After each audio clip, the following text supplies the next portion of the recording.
eso tiene una vida interesante, por todas esas actividades, por todos los libros que publicó. Vivió mucho tiempo, también fue muy longevo, vivió más de 90 años, murió en este siglo. Creo que murió en el 2006 o 2007, o sea, por pocos meses no le tocó la crisis financiera del 2008, ¿no? Por muy pocos meses. Hubiera sido interesante conocer su punto de vista, pero ya no le tocó. Galbraith estuvo alguna vez en la Facultad de Economía, en el auditorio Narciso Bassols, en el que está en el anexo. Dio una conferencia ahí. Primero algunos estudiantes revoltosos se opusieron, que cómo era posible que viniera un gringo del mundo imperialista, capitalista, a echarnos un rollo a la Facultad de Economía, etcétera. Pero pues no les hicieron caso a esos revoltosos. Galbraith vino, dio su conferencia, fue un éxito, ¿no? Fue un éxito. Nadie interrumpió la conferencia, pero al contrario hubo mucha participación, preguntas, mucho interés, tanto que no lo dejaban ir, tengo entendido, ¿no? Que duró más de 2 horas, 2 y media, algo así. Yo lamentablemente no me enteré a tiempo. Cuando yo me enteré ya había sido, ¿no? Pero pues fue una buena experiencia para quienes estuvieron. Bien, vamos sobre el texto. Una visión panorámica. ¿De qué se trata? ¿Qué comenta Galbraith?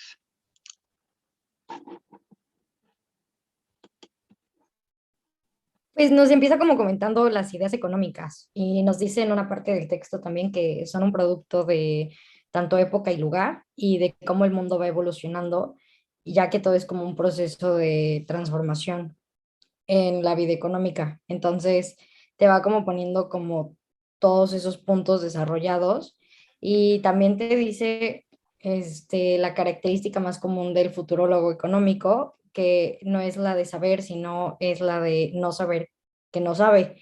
Entonces esa parte pues a mí fue como muy fuerte porque igual, o sea, las dos sí se complementan porque sí tienes razón en eso.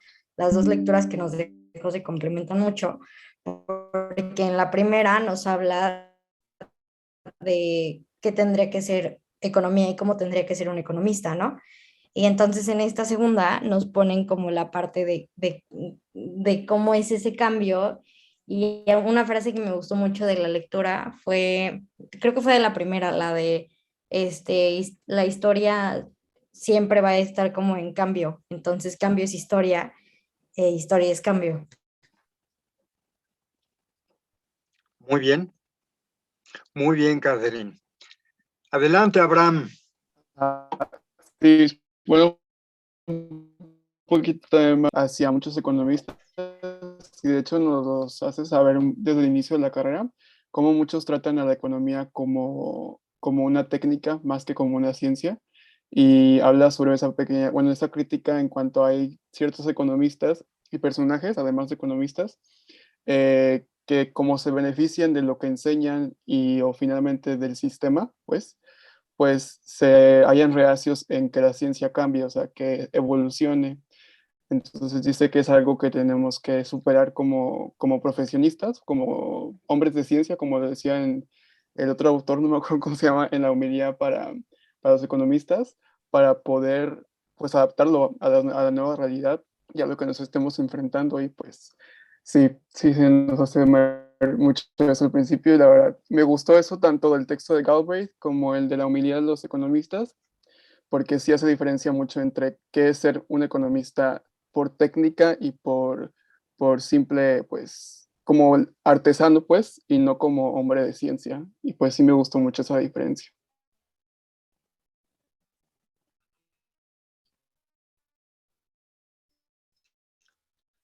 Muy bien, Abraham. Yo interesante como Galbraith rescata todos los puntos, o sea, como que nos da la explicación de qué es lo que nosotros como economista buscamos y qué herramientas nos resultan útiles. Y cómo a partir desde que no es como algo tan rígido como las matemáticas, sino que debemos de ir rescatando varias cosas como geografía, historia, política, que es lo que nos conforma. Y además de que muchos autores por intentar, bueno, se ven beneficiados del sistema, no quieren cambiar sus ideas. Y entonces lo que él nos propone es rescatar ideas viejas y tener esos conceptos en mente para el futuro. Muy bien, Marcos. Muy bien. Janet.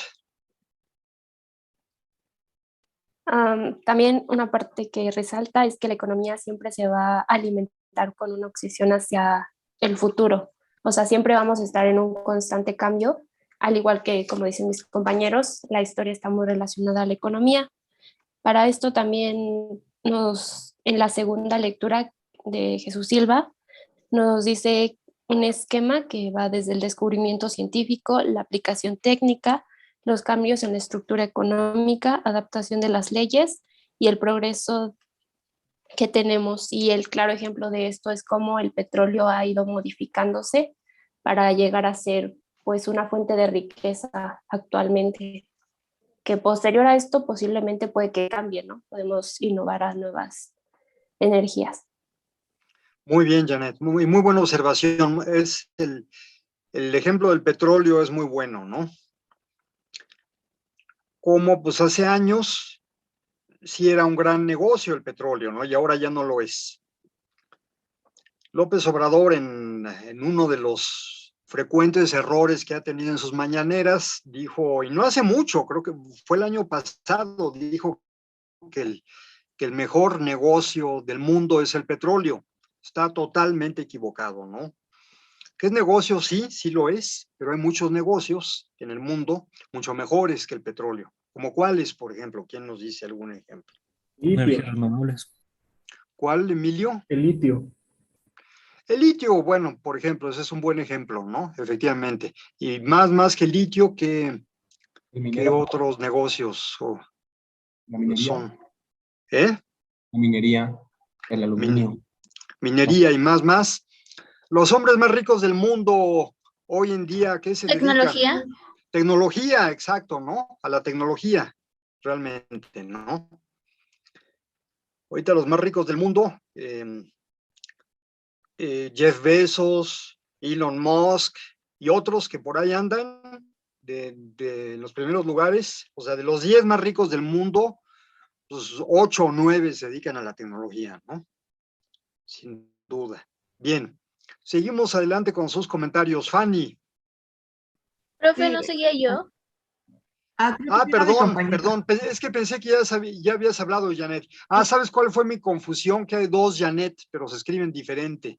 Perdón, Janet, adelante. Sí, profe, no se preocupe. Pues a mí algo que me llamó mucho la atención es que, no, primero que nada nos dice que cada autor tiene una manera diferente de ver la economía por el contexto que vivió, que cada uno se enfrentaba a diversos problemas, entonces pues obviamente no va a ser la misma perspectiva. También nos dice que la economía es un reflejo del mundo y que es importante tratar de entender el presente, pues el futuro va a conservar muchos elementos de este.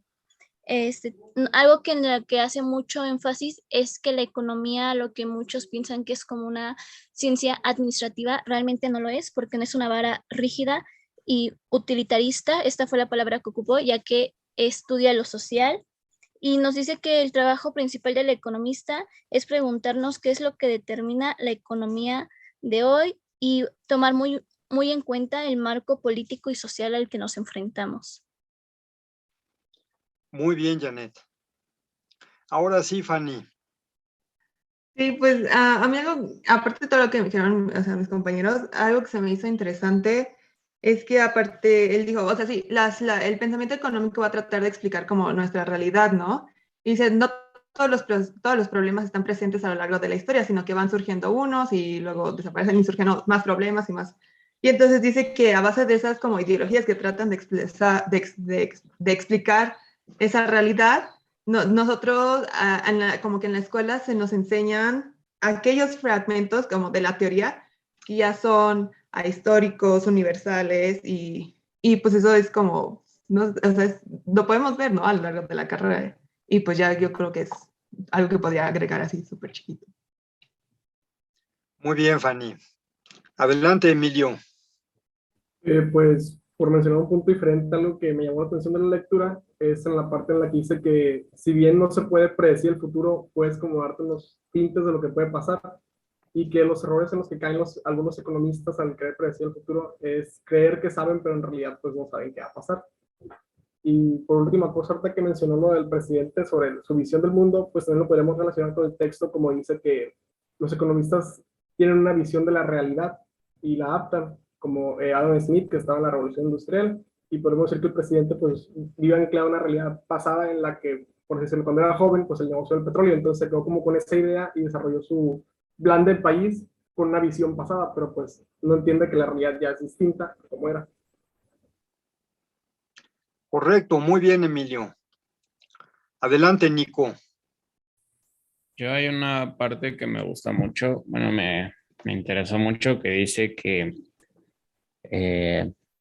va a hablar más allá de, pues, de los economistas en sí, como los que conocemos como economistas, porque la economía es algo que, pues, evidentemente existe desde antes de que existieran todas las teorías o todos los proyectos o lo que sea de economistas, y eso está como muy interesante pensar en la economía antes de, pues, antes de todas las teorías o ese tipo de cosas. Bien, efectivamente, el pensamiento económico, como han dicho los dos autores, está relacionado con su época, ¿verdad? O sea, Galbraith lo dice más claro. Adam Smith le tocó una época, a David Ricardo le tocó otra diferente, una revolución industrial más evolucionada. A Marx ya le tocó una realidad económica distinta a la de Ricardo, porque muy bien, el mundo estaba progresando muy rápido a mediados del siglo XIX, pero también se veían las contradicciones del capitalismo, ¿no? El hacinamiento de trabajadores en la ciudad.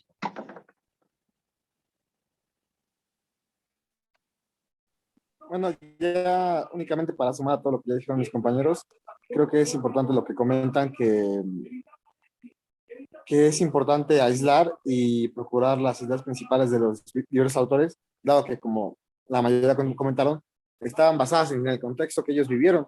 Entonces, poner atención principal a las ideas que se mantienen actuales y vigentes y que generaron consecuencias que hasta el día de hoy pueden seguir siendo válidas. Eso sería bueno, ya aunado a todo lo que ya comentaron los compañeros, creo que me gustaría destacar ese punto de la lectura. Muy bien, Fernando. Adelante, Diego. Bueno, ya le había bajado la mano porque sí, yo creo que ya eso fueron suficiente con lo que comentaron mis compañeros. Y pues si existe algo más que decir, también eso fue lo que yo veo en la lectura, es el preámbulo a lo que va a ser el libro de Galbraith, que pues nos va a hablar sobre las principales ideas económicas que se han desarrollado a lo largo de la historia.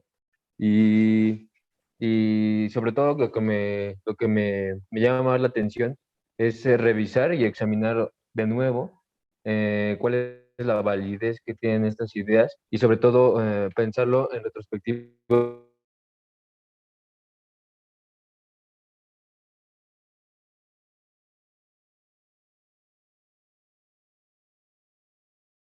Se ha pensado que porque alguna idea es vieja o ya quedó en el pasado, no tiene ninguna utilidad para la actualidad o el presente, y que sin embargo pues es equivocado, ¿no?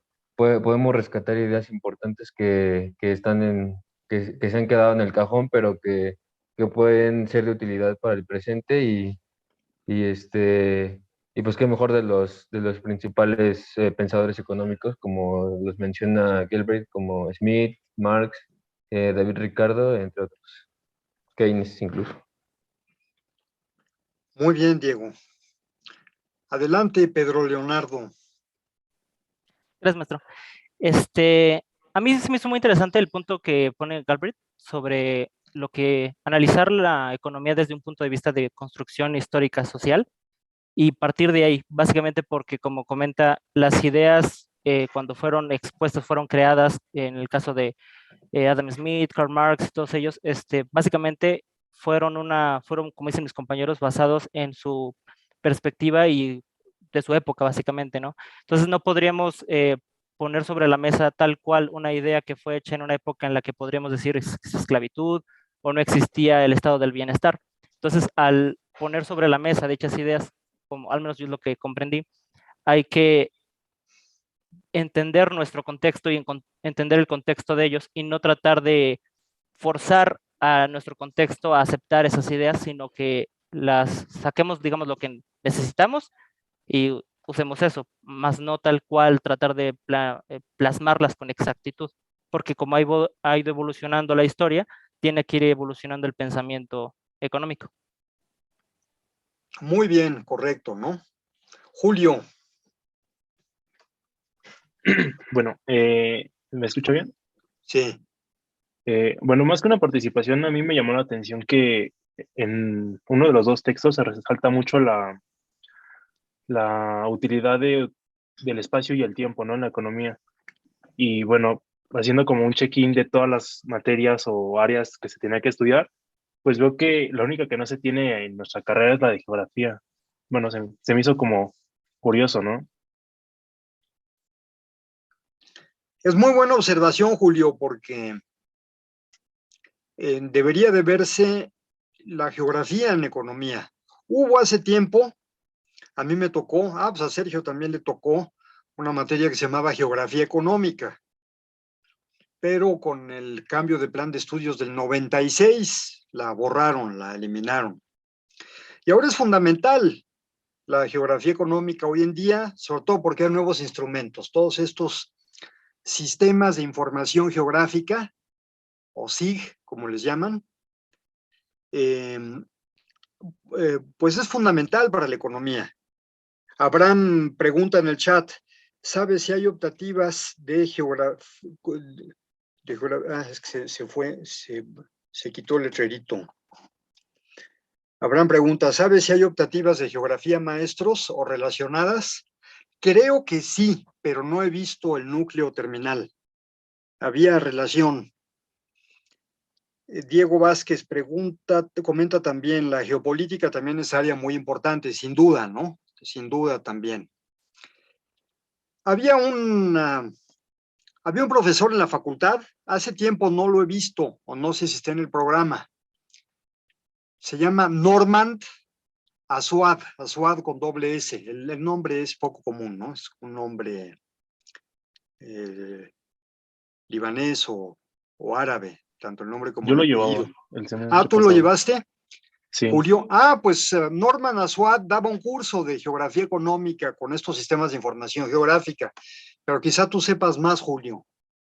Bueno, no, solo lo conozco, no sabía que daba algún curso. Lo llevé en INAE. No, en la introducción, en introducción a métodos no, ¿cómo se llama? A teoría económica. Ajá, en esta la llevé. Bien, pues él daba también algún curso de sistemas de información geográfica. No sé si siga él con esa idea y si se vayan a dar como optativas, pero sería muy, muy importante que... A mí me dio el profesor Norman, era durísimo, durísimo. En el primer semestre de economía es uno de los que más me hizo sufrir. Y al final nos hizo leer 8 temas y dijo, no voy a preguntar el 9, porque no lo alcanzamos a ver. Pues me preguntó el 9. No, hombre, y dijo, no, pues tienen que haber leído. Ay, mamacita chulita.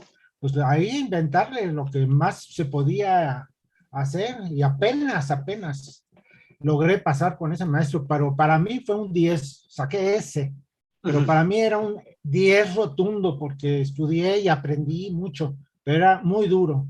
Después volví a apuntarme en otra materia y decía, Norman Azuat, me suena, y me inscribo con él. Y cuando lo vi, dije, no, me salí de plano. Pero era muy bueno, pero muy duro. Así es. Bien, Ingrid, Paola. Bueno, yo me acuerdo que en el último año de la prepa, que ya nos separan por áreas, yo que fui al área de ciencias sociales, de las clases obligatorias era geografía económica. Creo que de optativa era sociología y geografía política, si no mal recuerdo, alguien que me corrija si me equivoco. Pero sí me acuerdo que geografía económica la llegué a ver en el último año de la prepa. Pues qué bueno, porque entonces tiene ciertas bases, ciertos principios. Pero en realidad sí deberían de exigir ustedes que lleven esa materia. Es muy importante. Por ejemplo, ahorita estamos platicando de la guerra. Pues por lo menos saber dónde están ubicados. O dónde están los productos, el litio, de dónde sale. Es muy importante para los economistas. Esa sí debe de existir, la deben de llevar a fuerza. Claro. Por ejemplo, ahora con el Tren Maya, pues sería interesante ver la geografía económica del asunto, ver exactamente por dónde va a pasar. Se supone que recorre Tabasco, parte de Chiapas, Campeche, Yucatán, y luego otra vez hacia el sur por Quintana Roo, pero habría que ver con instrumentos técnicos, como son estos sistemas de información geográfica, realmente por dónde va a pasar y si va a llevar a esas regiones beneficios económicos, si va a beneficiar al turismo o no, si va a beneficiar a otras actividades o no, sería importante, ¿no? Adelante, Catherine. Sí, aparte, en la lectura de Silva sí saca el tema de la geografía, o sea, porque te dice que, o sea, te describe los puntos de cada autor de qué es la economía, pero pues, partimos desde que la economía se ha generalizado más en una parte matemática, y entonces el autor básicamente te va describiendo como de que no es solamente matemática, ¿no? Es histórica, es humanística, es política. Y ahí es donde entra el tema de la geografía, porque hay una parte en la que te dice que tanto el tiempo y el espacio son las mayores dificultades para nosotros como economistas y para la economía en general. Entonces, yo creo que sí es muy importante que llevemos geografía, porque en la lectura igual te lo dice, o sea, una vez tú teniendo claro esta parte geográfica, tú puedes hacer como un marco de posibilidades para que un país alcance su pleno desarrollo. Entonces dicen que esa es la tarea como principal del economista. Entonces, si nosotros no llevamos bien el estudio de la geografía y de una población y de todo eso, creo que va a costar mucho trabajo llegar a ese alcance. Correcto, Catherine, totalmente de acuerdo contigo. Cuando hablamos de una región, pues hay que conocer su geografía y saber cuáles son sus características. Por ejemplo, hace rato, comentando sobre el boicot al aguacate de los gringos el día del Super Bowl, pues estábamos hablando de Michoacán. Pues hay que conocer todos los enormes recursos que tiene, por ejemplo, el estado de Michoacán, con toda su rica geografía, que tiene diferentes climas, que tiene costa, que tiene ciudades y poblaciones con mucho patrimonio cultural, que tiene recursos forestales, que tiene las mariposas monarca, etcétera, ¿no? Es inadmisible que en Michoacán el narco o la delincuencia organizada controle ciertos territorios, ¿no? Es definitivamente inadmisible, ¿no? Absolutamente inadmisible. Como también es inadmisible que en Michoacán los normalistas de un par de poblaciones de Michoacán, de 2 o 3, interrumpan las vías del tren, interrumpan los ferrocarriles. Eso le cuesta al país cada día y le cuesta a Michoacán millones, muchos millones de pesos diarios, ¿no? Entonces, estos normalistas michoacanos pues, les están metiendo autogol, ¿no? Pues, están disparando en el zapato, como dicen, y seguramente hasta sus mismas familias les afecta. Si Michoacán deja de vender su enorme producción agrícola de aguacate, limón y tantas otras cosas, de mamey y de otras frutas, pues les pega a todos. Eso nunca se debió haber permitido. Parece que ahora la Guardia Nacional está más dura con ellos. Creo que últimamente creo que la semana pasada no les permitió a los normalistas, independientemente de que tengan razón en sus protestas o no, pues no se pueden permitir ciertas protestas, ¿no? Creo que la Guardia Nacional lo impidió la semana pasada, pero es inadmisible, ¿no? O sea, que protesten, pero de otra manera, ¿no? Pero no perjudicando a la economía, ¿no? Eso es inadmisible, eso no se puede permitir, porque daña a otros. El artículo, creo que es el 6º de la Constitución, dice que hay derecho de manifestación, siempre y cuando no se perjudique a terceras personas, ¿no? Y en México, en los años recientes, se ha permitido perjudicar a terceras personas con bloqueos, interrupciones, toma de vías de tren, toma de carreteras. Muy mal, ¿no? Hay mucha impunidad en México. Bueno, ya me estoy desviando algo del tema, pero tiene que ver con economía. ¿Algo más sobre el texto de Galbraith?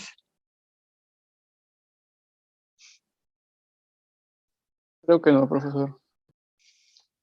Bien, Abraham. Por ejemplo, algunos de ustedes mencionaron que efectivamente hay que reconocer que la economía cambia con el tiempo, que para cada época se requiere un nuevo pensamiento económico. Por ejemplo, hoy en día hay un libro que se está vendiendo bien, y un economista no muy grande, creo que anda en los 40 y tantos años de edad, un economista francés que se llama Thomas Piketty. Piketty escribió un libro que se está vendiendo bien. Bueno, ya lleva varios, lleva como en su 3er libro, pero ¿cuál es su libro que se está vendiendo bien? ¿Quién lo ha visto en las librerías? El libro de Piketty. El capital del siglo XXI. Correcto, ese libro se está vendiendo muy bien porque Piketty está estudiando la economía hoy en día y él pues analiza ahora sí que cómo es el capitalismo contemporáneo, ¿no? Con sus características. Si alguien ya lo leyó o lo está leyendo, alguien nos puede decir cuál es la hipótesis de Thomas Piketty. Yo no lo he podido completar de leer, en algún momento lo llegué a consultar, pero pues bueno, una de las muchas hipótesis también que da Piketty es que exactamente el 10% de la población concentra la mitad de la riqueza y el otro 90% se discute la otra mitad, ¿no? Correcto, por ejemplo, ¿no? Por ejemplo, él comprueba con datos esa preocupación, ¿no? Efectivamente, que hay una tremenda concentración del ingreso en el mundo. Es una de sus mayores preocupaciones y que eso no puede seguir así, ¿no? Que no es posible que los súper ricos se sigan haciendo más ricos con tanta pobreza que hay en el mundo, ¿no? Cuando hay incluso hambrunas a veces en algunos países. Bien, ¿alguna otra hipótesis, algún otro planteamiento de Thomas Piketty que recuerden por ahí?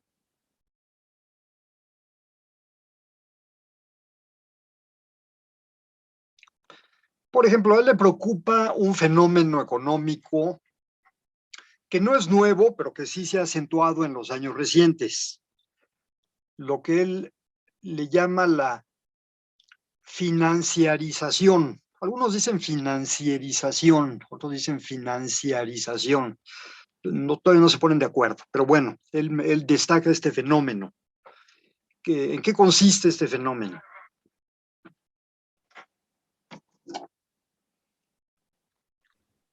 Pues yo la verdad no lo he escuchado, pero supongo que debe ser como el peso que están empezando a tomar las finanzas en la economía. Efectivamente, ¿no? Se refiere al enorme poder que están adquiriendo los bancos. Los bancos están aumentando su capital de una manera muy acelerada, están comprando empresas y se están convirtiendo en conglomerados no solo financieros, sino industriales y comerciales, ¿no? Y que es un fenómeno mundial que a él le preocupa también un poco, ¿no? Abraham. Bueno, yo en lo personal no he leído el libro de Piketty, pero en las vacaciones ahorita leí uno de Joseph Stiglitz que se llama El malestar en la globalización, y justamente habla de ese fenómeno y cómo en muchas ocasiones, en su experiencia estando en el Banco Mundial y trabajando con el FMI, el sector financiero fue quien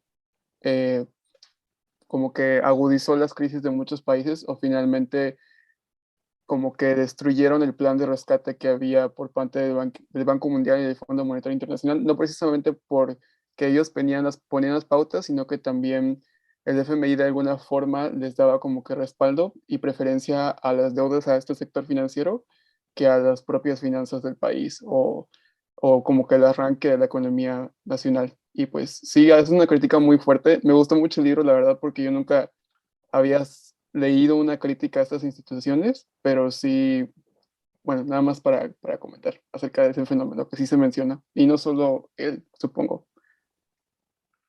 Bien, Abraham, sé que es importante ese libro, yo no lo he leído. ¿Puedes escribir el autor y el título en el chat, por favor, para el interés de todos? Porque es interesante. Veo que en el chat Diego comentó que la geopolítica también es un área muy importante. Sin duda, ¿no? Sin duda también, ¿no? La geopolítica pues está estrechamente relacionada con la economía también, ¿no? Todos los asuntos políticos que tienen que ver con la geografía de los países o con las tensiones territoriales entre los países. Bueno, profe, perdón por interrumpirlo. Adelante, Abraham. Pero bueno, nada más les iba a comentar el detalle. El libro salió como en 2015, 14, pero el economista hizo una revisión y sacó otra edición, creo que en 2018, con la era de Trump, y ya ese libro sí está más carito, cuesta como 500 y feria, pero sí es un bonchote así como de 600 páginas, pero sí está, sí yo creo que yo no leí esa versión, pero sí creo que valdría la pena comprarlo si es que alguno busca el título. Les recomiendo que busquen esa edición. Pues ya, es todo. Es una nueva edición del malestar en la globalización. Sí.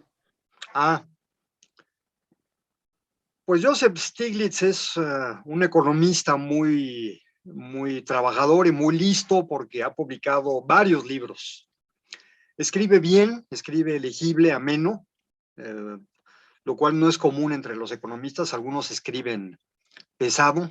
Incluso Tomás Piketty, ¿eh? El libro de Piketty yo lo tengo y no lo terminé, bueno, quizá más adelante, pero se me hizo pesado, francamente. En cambio, Joseph Stiglitz es muy ameno de leer, ¿no? Pone muchos ejemplos, tiene una cultura amplia, menciona a varios autores, y no habla solamente de economistas o de políticos, sino también habla de la cultura popular, que siempre hay que hablar de la música, del cine, de la televisión, cuando escriban sobre un tema, etcétera. Sí, Stiglitz es efectivamente bueno, ¿no? Bien.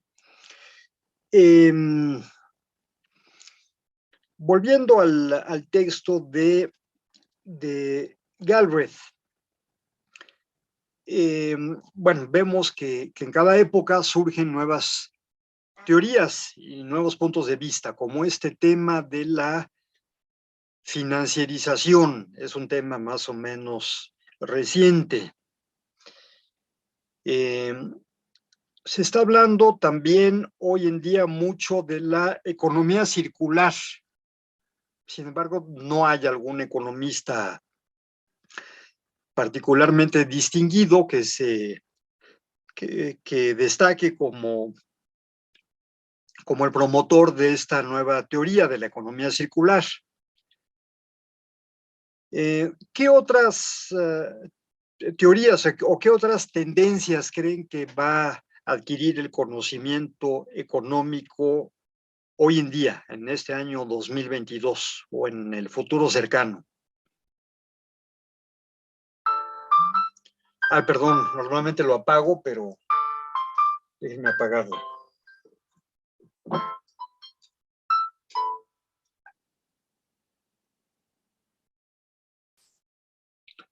Sí, adelante, Rodrigo. Sí, gracias. Siento que es como la economía verde, ¿no? Una economía en la que se sepa aprovechar los recursos que nos da la naturaleza para cuidarlo. Creo que ahora en este mundo ya lo estamos ocupando mucho y al mismo tiempo, así como se está ocupando esa economía de la naturaleza, siento que también ya está teniendo mucho auge como usted dijo, de la tecnología, pero ahora ya más como del universo de la tecnología, ¿no? Como lo vemos en las criptomonedas, los NFTs, todo eso ya está teniendo más peso. Bien, sí es un tema que seguramente va a adquirir fuerza, la economía verde. Bien, Emilio. Sí, yo también mencioné un poquito de eso sobre la parte del, cómo la industria, la parte laboral empieza a ser reemplazada por tecnología y sobre también la población, cómo está envejeciendo en algunas partes y cómo puede afectar esto en el futuro. No te alcancé a escuchar lo último, Emilio. ¿Puedes repetir lo último que dijiste? Sobre la población en general, cómo van en algunas partes creciendo mucho y en otras está envejeciendo y no se dan abasto, por así decirlo. Correcto, bien. Diego. Sí, en mi opinión, y recordando un poco lo de la geopolítica, que al entrar a la carrera es un área en la que me llamó mucho la atención y casualmente caí en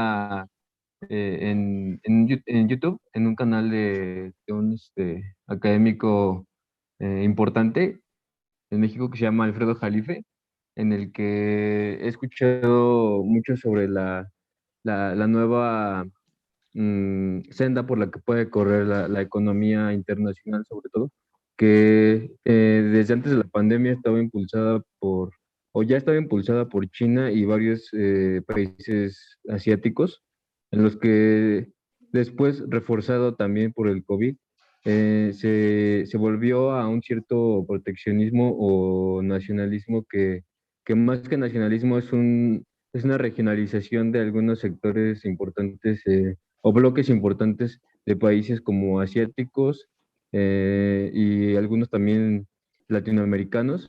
Y yo creo que eso es algo que en este año y en posteriores se va a estar retomando como un cierto progresismo o nacionalismo en los países latinoamericanos y asiáticos principalmente. Muy bien, Diego. Efectivamente, la geopolítica es muy importante hoy en día. Hoy, en este mes de febrero del 2022, pues hay algunas tensiones en el mundo, ¿no? Hay miedo de una nueva guerra allá en Europa Oriental y de otra en el lejano Oriente, ¿no? ¿Qué pasa en Europa Oriental? ¿Qué problema hay ahora?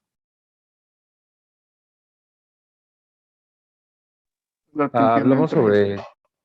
Ajá. perdón, la tensión entre Rusia y Ucrania. Bueno, en la OTAN y Rusia y Ucrania. Sí, Correcto, por el ¿no? tema de la invasión de Crimea, ¿no? Fernando, ¿qué decías? Ah, perdón, digo que era sobre el tema Pedro. de la invasión de Crimea. No, sí, Fernando. Sí. Bien, pues hay un problema complejo allá en Ucrania, ¿verdad? Ucrania, como saben, era parte de la Unión Soviética, pero fue el primer país que se separó de la Unión Soviética y de ahí después se separaron otros 13 o 14 países más. O sea, se fragmentó la Unión Soviética y los rusos le echan en buena medida la culpa a los ucranianos por ser los primeros en separarse, ¿no? Luego, por Vladimir Putin, le quitó a Ucrania un pedazo de su territorio, que es la península de Crimea. Sin embargo, con el argumento de que esa península siempre ha sido parte de Rusia. O sea, aseguran que durante siglos ha sido parte de Rusia y que si Ucrania se independizó, pues no merecía quedarse con Crimea, pero desde entonces está muy tensa la situación. Ahora Ucrania quiere incorporarse a la OTAN,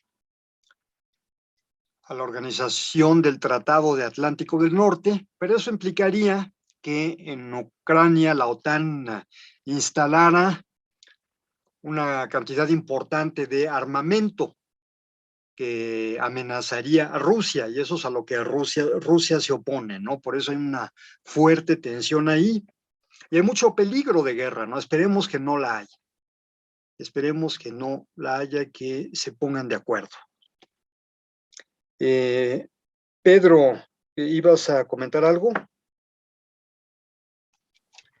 Sí, de que básicamente desde el 2014, por lo de Crimea, que inició un movimiento prorruso insurgente en el Donbass, que es la parte que básicamente da frontera con Rusia.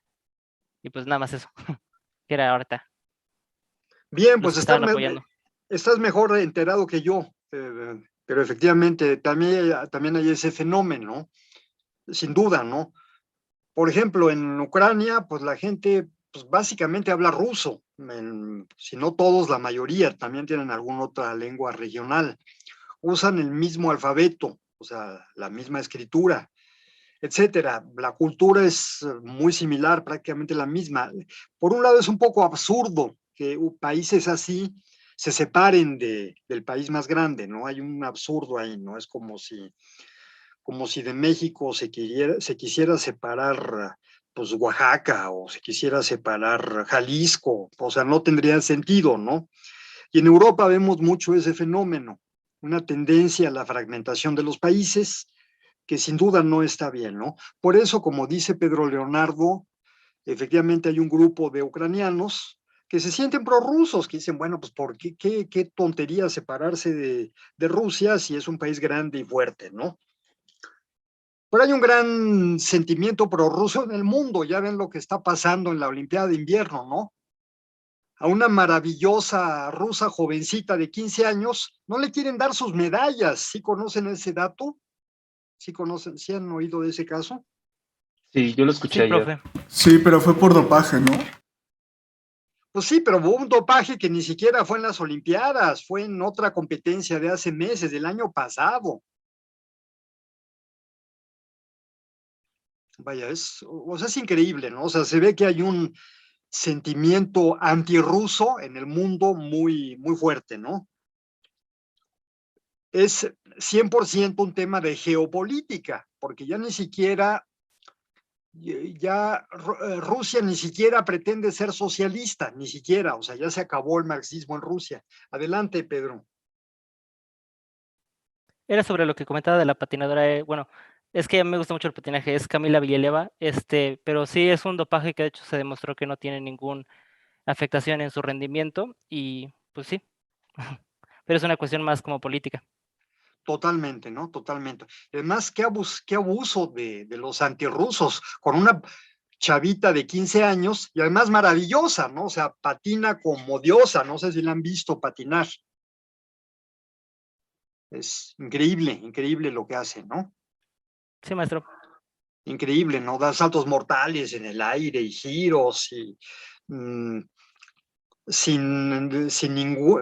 ningún momento sin trastabillar ni un solo momento, ningún tropiezo, ningún error. Increíble, ¿no? Increíble, pero ahí están, perdón por la expresión, pero friegue y friegue, ¿no? Con tal de fastidiar a Rusia, se van contra una jovencita, ¿no?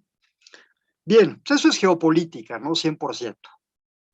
Un tanto absurdo porque, como les decía, pues ya Rusia no pretende ser marxista, ya dejó la dictadura del proletariado atrás, ya dejó el marxismo atrás, ya hay empresa privada en Rusia, ya hay empresas extranjeras en Rusia y empresas rusas en el resto de Europa, es pura geopolítica, ¿no? En China también hay otro asunto. ¿Cuál es ese otro asunto de geopolítica? En China y el mar que tiene enfrente. El de Taiwán, ¿no? Correcto. ¿Qué pasa entre China y Taiwán? sobre la legitimidad de quién es China realmente. Porque tengo entendido que en Taiwán supuestamente ellos se autodenominan la verdadera República China, porque el gobierno chino tras la Revolución Popular huyó a la isla de Taiwán y China reclama Taiwán como propia porque era territorio parte de la China antes de la revolución. Bien, más o menos ese es el problema, ¿no? Efectivamente, Taiwán, pues siempre fue parte de China a través de los siglos, por quizá desde hace más de 1000 años o más. Una isla relativamente pequeña, bueno, tampoco es tan pequeñita, ¿no? Vendría siendo quizá como del tamaño del estado quizá como Nayarit o como los estados de México y Morelos juntos. Es una economía maravillosa Taiwán, ¿no? Considerada uno de los tigres asiáticos, una economía muy próspera, con una muy avanzada tecnología, con una industria muy productiva, con turismo, con muchas cualidades, ¿no? Taiwán es realmente admirable. Y a la Gran China, que bueno, también tiene una economía admirable en muchos aspectos, pues le trae ganas a ocupar Taiwán. Sería el 1% de su territorio, no ganaría mucho. Y también como el 1% de la población.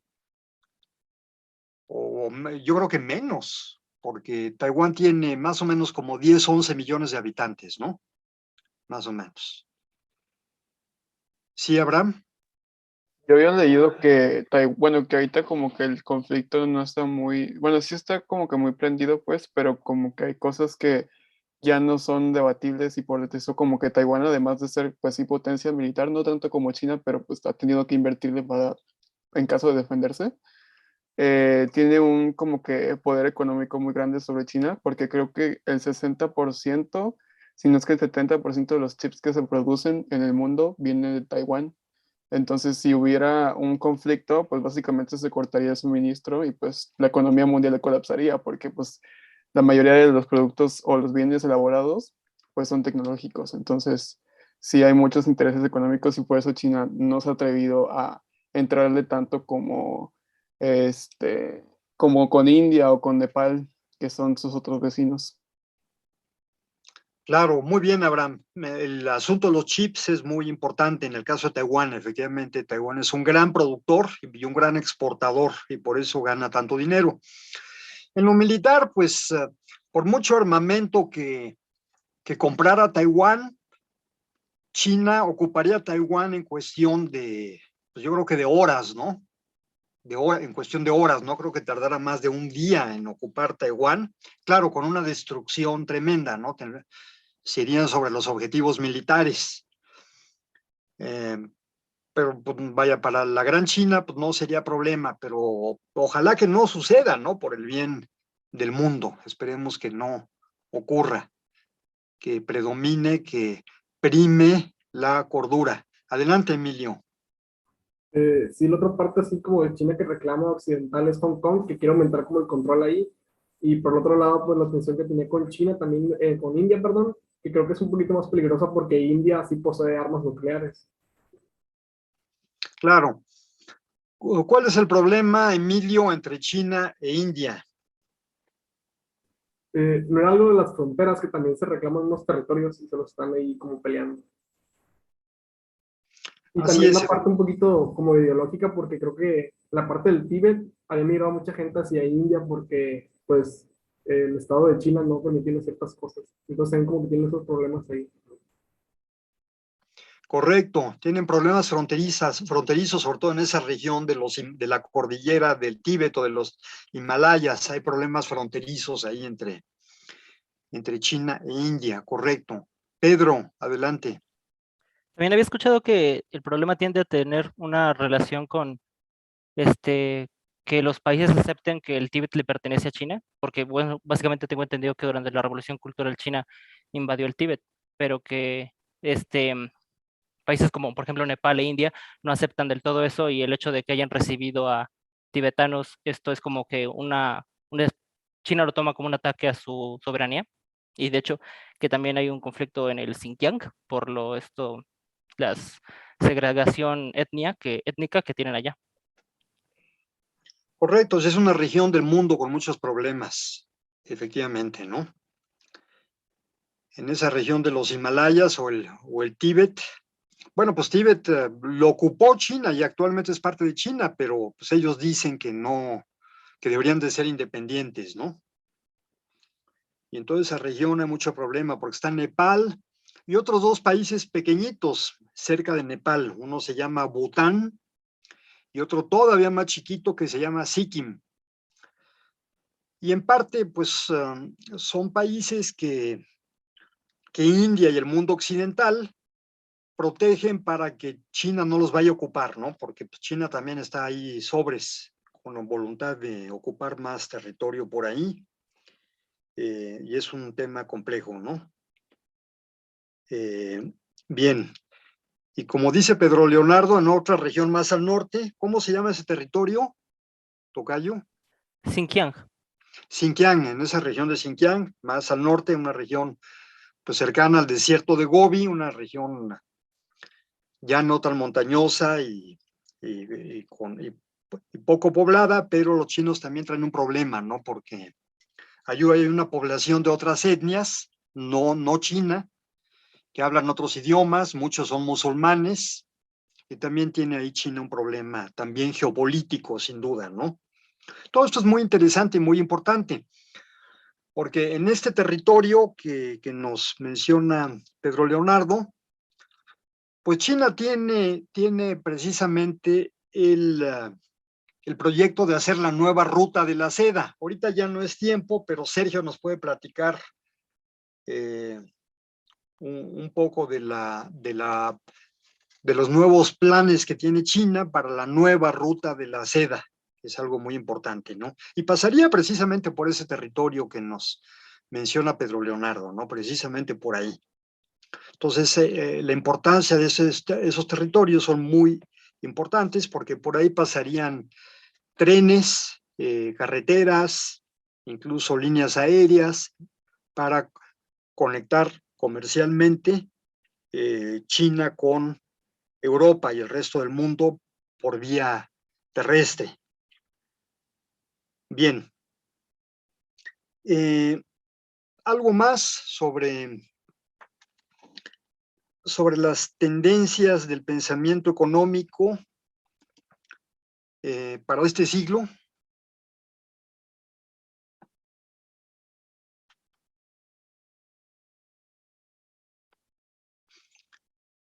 Bien, si nadie tiene un comentario en ese aspecto, me voy hacia el pasado. Hay escuelas de pensamiento económico que vamos a ver en este curso que si bien ya son anacrónicas, como el mercantilismo, pues también hay que aprender de los mercantilistas. ¿En qué aspectos los mercantilistas tenían razón? En algunos. ¿Cómo en qué? ¿En qué aspectos la escuela mercantilista o corriente mercantilista tenía razón?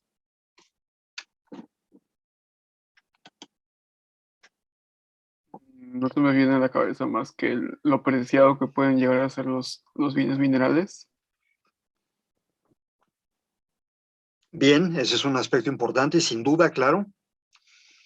Para los mercantilistas, los recursos minerales eran muy importantes, ¿no?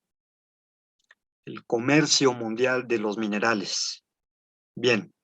¿Alguna otra? Claro, no los hemos visto, son temas que no hemos visto a los mercantilistas y los vamos a ver, pero algo más que les venga en mente respecto al mercantilismo. ¿En qué consiste el mercantilismo? Es el destacar la importancia de la mercancía o de la actividad mercantil, es decir, del comercio. Para los mercantilistas, el origen de la riqueza estaba en el comercio, precisamente, ¿no? No en la industria, no en el sector primario de la economía, sino en el comercio. En muchas cosas, el mercantilismo está obsoleto, sin duda, en la mayor parte de sus aspectos, pero en algunas cosas se puede decir que todavía tienen razón. Diego. Yo creo que algo que ya había comentado hace un momento y vuelve a retomar, sin duda que los mercantilistas eran proteccionistas en sus países y yo creo que es algo que vuelve a resurgir mucho en estos países, como decía, bueno, en su momento ya no tanto, pero sí lo fue China y otros países asiáticos en los que se comenzaba una ola de globalización y que yo creo que recordaba un poco al proteccionismo mercantilista. Correcto, bien. El proteccionismo sigue siendo muy usual, muy frecuente en todo el mundo. Y el proteccionismo comercial es una acción netamente del pensamiento mercantilista, ¿no? Sin duda, el proteger a la industria nacional con prohibiciones o con impuestos a los productos importados. Correcto. Bueno, pues el domingo, el día del Super Bowl, los gringos intentaron impedir la venta de aguacate mexicano en Estados Unidos y eso le costó a México millones y millones, ¿no? Vaya, si un país ha sido históricamente proteccionista, es Estados Unidos. Y tiene un doble discurso Estados Unidos, porque por un lado promueve la apertura comercial, la globalización, la eliminación de aranceles, y por otro lado, siempre que puede, es proteccionista. Fanny. Ajá, y aparte, otra idea de los mercantilistas era que, bueno, pues la humanidad acaba de salir como de esta etapa del feudalismo y que empiezan a cambiar como la mentalidad con respecto al valor por los metales preciosos, empiezan a querer acumular, ¿no? Y se supone que por eso las colonias fueron importantes, porque les ayudaron a acumular mayor capital, bueno, metales preciosos, porque creo que no sé si podamos hablar de capital, ¿no? Pero a acumular más y ya. Claro, sí, es correcto, sí se puede empezar a hablar de capital. Era un capital comercial, para ellos los metales y la mercancía eran capital comercial, es decir, una mercancía que iban a vender más cara, mucho más cara de la que la compraban en su país de origen. Pues sí, puede empezarse a hablar de capital, si bien los puristas dicen que en esa época todavía no era un capitalismo desarrollado, pero la verdad es que sí, ¿no? Que sí había algunas formas incipientes de capital, como era ese, ¿no? Sin duda. Bien. Correcto. De los mercantilistas hay que aprender, pues, la importancia que le dan a los metales, que sigue siendo, bueno, a los minerales en general. Ahora, pues ya ven que se dice que el litio tiene mucho futuro porque todos los aparatos electrónicos tienen algo de litio, todos, celulares, tablets, laptops, todos los relojes electrónicos, todo tiene litio, poquito, pero tiene. Fernando, adelante. Justamente ahorita que mencionaba el tema del litio, profe, tomado el tema del mercantilismo, creo que se ve vigente, por ejemplo, hoy en el país, donde toma este tema de los minerales, el presidente, y por este lado de intervenir en la economía buscando que el litio, como él en sus propias palabras lo dijo, sea para los mexicanos, no dejando que ninguna empresa extranjera, vaya, participe en el mercado. Entonces creo que ahí sigue vigente el mercantilismo, como lo podemos ver hoy en día en México.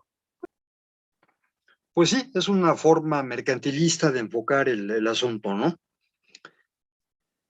La idea del presidente, esta idea en particular, pues es muy nacionalista, bien intencionada para México. Entonces, pues está, digamos, la propuesta de nacionalizar o estatizar la producción de litio en México. Todavía no se concreta, pero es muy posible que ocurra en los próximos meses. Adelante, Pedro Leonardo. Igual como comentan mis compañeros, un punto importante de los mercantilistas era que apoyaban mucho el control del Estado para, así con, bueno, que el Estado controlara la economía por medio de impuestos, beneficios fiscales y ese tipo de cosas, que curiosamente en tiempos modernos pues es muy popular entre la población en general de la mayoría de los países latinoamericanos e incluso ya empieza a ser más aceptado en Europa, que el Estado cada vez intervenga más en el control de las importaciones y etcétera. Y es algo muy, muy mercantilista.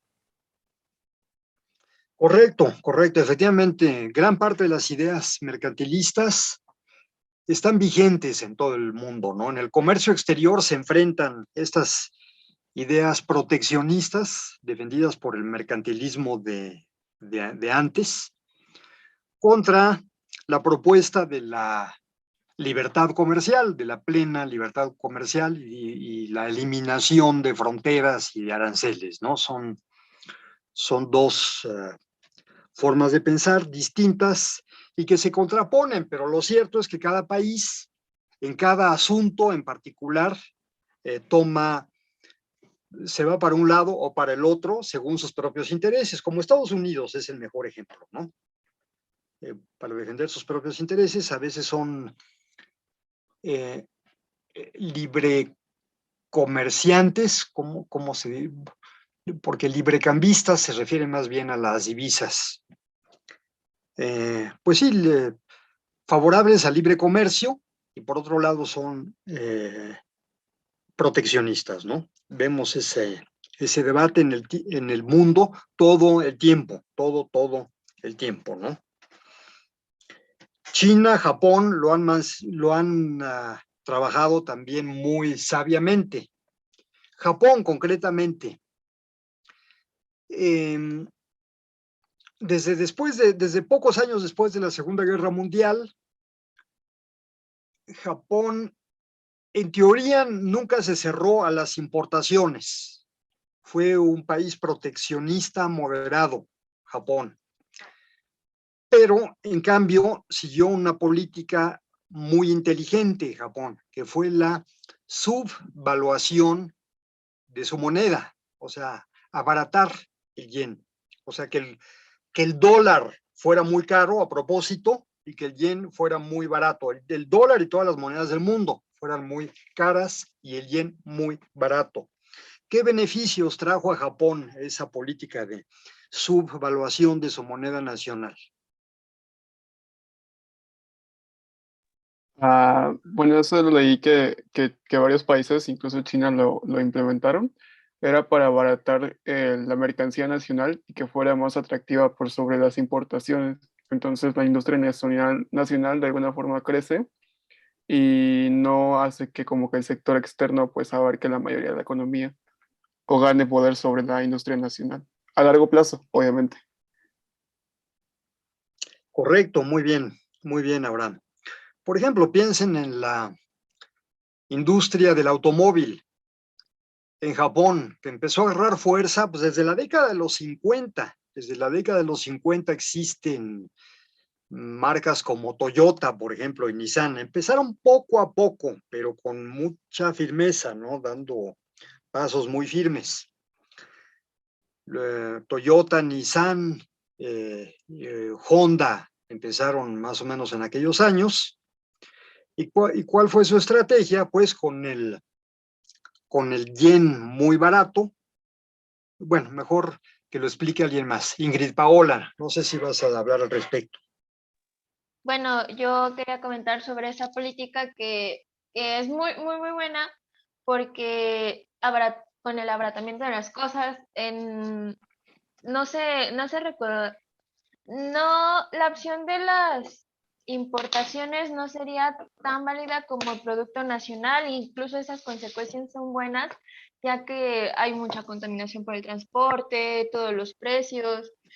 Incluso viéndolo en un caso ficticio como en México, las repercusiones que tendría hasta en la vida, en la alimentación del mexicano promedio, en el trabajo y todo eso.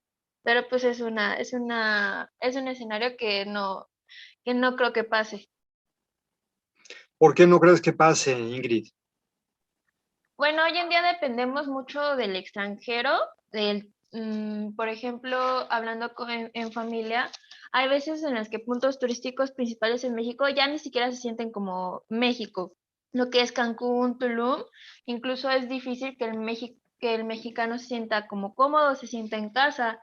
Y hay un poder, en el extranjero hay una intervención tan grande en este país que desprenderse un poquito de las importaciones o de esta mano extranjera sí sería algo muy difícil o algo muy tardado. Bien, bien, Ingrid Paola. Sí, es cierto, existe ese fenómeno. Bien, bueno, pues lo comentábamos respecto a la industria automotriz japonesa, que el bajar la cotización, el bajar el tipo de cambio del yen con la moneda extranjera, benefició mucho a su industria de los automóviles, ¿no? Por eso crecieron Toyota, Honda, Nissan, etcétera, porque era muy barato para Norteamérica, para Europa, comprar automóviles japoneses. En cambio, en Japón, pues, ¿quién iba a comprar un Mustang? ¿Quién iba a comprar un Chrysler? ¿Quién iba a comprar un Buick? Eh, pues no, era absurdo, ¿no? Porque un carro gringo en Japón, pues era muy caro y lo sigue siendo, ¿no? Ahora, relacionado en parte con lo que comentó Ingrid Paola, México no podría devaluar mucho el peso para imitar a Japón o a China. ¿Por qué? ¿Por qué México no podría devaluar deliberadamente o artificialmente el peso para abaratar sus exportaciones? ¿Cuál es el problema de México? ¿Por qué no puede devaluar a lo loco o fuerte? Emilio.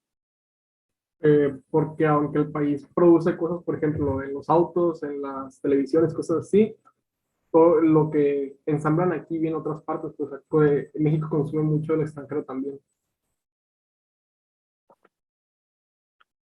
Bien, esa es una razón. Abraham. Creo que es muy riesgoso por el hecho de que muchos de los movimientos que se hacen en el país son en dólares. Y si haces que la moneda nacional caiga respecto al dólar, hace que las transacciones entre monedas sean muy difícil. Y bueno, difícil para la gente rica porque pues, va a tener que pagar más por dólares porque sus transacciones se hacen en dólares. Y muy catastrófico para la gente pobre porque los precios en primera instancia van a subir demasiado hasta que se haya una estabilidad y pues no tenemos una industria lo suficientemente fuerte como para hacerle competencia, como decía Emilio, a las, bueno, importaciones o a los extranjeros. Bien, bien, Abraham. Pedro. Yo creo que igual importa el hecho de que básicamente importamos muchos bienes de primera necesidad, como por ejemplo incluso lo que es el maíz, lo cual es algo curioso porque uno pensaría que México produce el maíz que consume en su mayoría, pero realmente lo importamos de Estados Unidos. Y por ejemplo también lo de la gasolina, si bien exportamos el petróleo, pero realmente importamos la gasolina en su mayoría. Entonces, como que tendría una afectación muy grave en lo que son los bienes de primera necesidad. Correcto. México no puede bajar mucho la cotización del peso porque importa efectivamente productos de primera necesidad como el maíz, la gasolina y muchos artículos electrónicos, ¿no? Imagínense, si se devaluara el peso, subiría todo lo importado, sobre todo lo electrónico. ¿Alguien más que iba a comentar algo? También tendrían que, es porque la capacidad productiva del país no sería correspondiente, ¿no? Tendría que aumentarse su capacidad productiva y pues justamente lo que dice mi compañero Pedro, la dependencia también, a las importaciones y pues tendría que también extenderse la capacidad de exportaciones.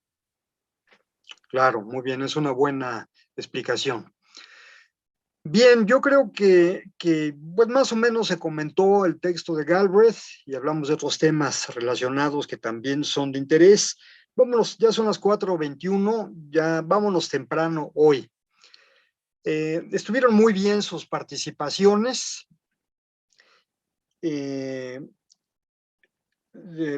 Varios participaron, sin embargo, pues todavía hay muchos que no han participado, que han participado poco.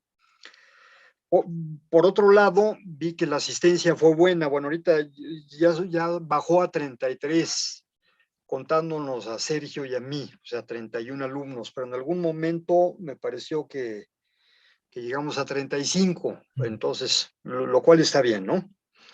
Hay una buena asistencia, pero también les pido que, por favor, comenten, cuando menos den su opinión o pregunten o escriban algo en el chat, porque tomamos en cuenta las participaciones.